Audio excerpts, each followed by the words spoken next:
I know you took these notes down in class, but I want to go over them so you can hear them again if you have trouble this weekend on the assignment from your classwork on yesterday. So remember we talked about the fact that there is something that is called a repeating decimal, okay? And it's exactly what it says. It's a repeating decimal. It means that the numbers, the digits in the decimal repeat.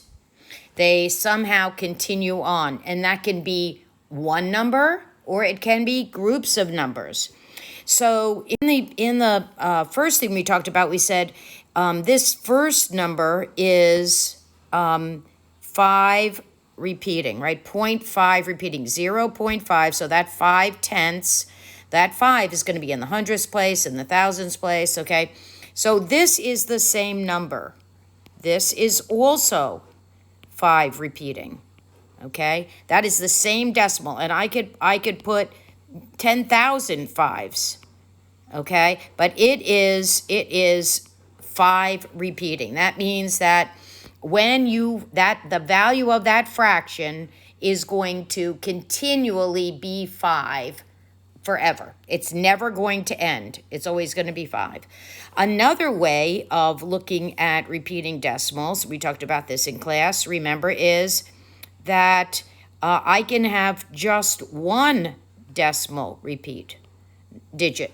So that really is 1/10 and 7 repeating. So only the 7 is repeating in that. Okay, the 1 starts with 1, and then the 7 keeps repeating.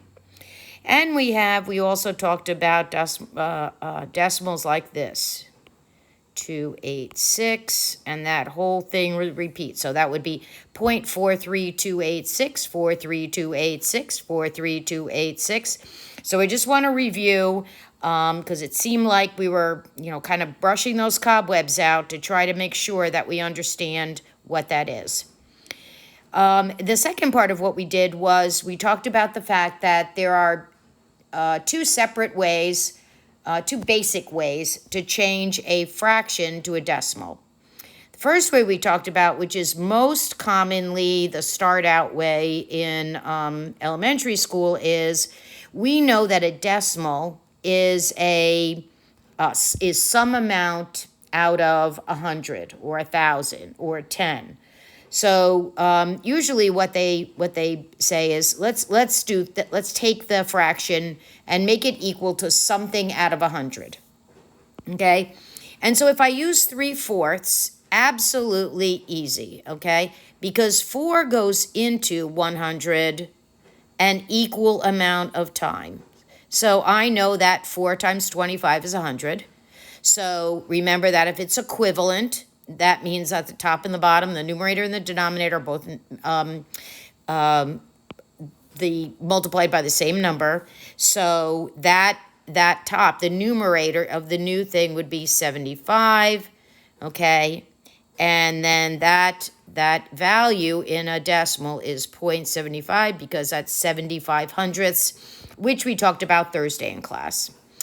Okay, but if I have a fraction like 5/9, if I have a fraction like 5/9, okay, that is 9 is not going to go into 100 evenly, and so that becomes problematic.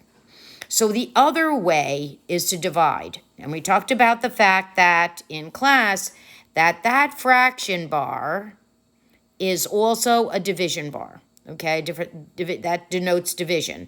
So I can say it's 5/9, or that also represents 5 divided by 9. Okay, and so I would write that.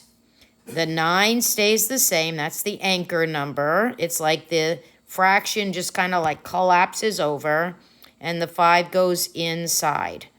Okay, now we said in class, we said that this decimal point just goes right up to the top. And once I have it there on the division bracket, it's gone. I don't need it anymore, okay? I have moved it up to where it's going to be in the answer.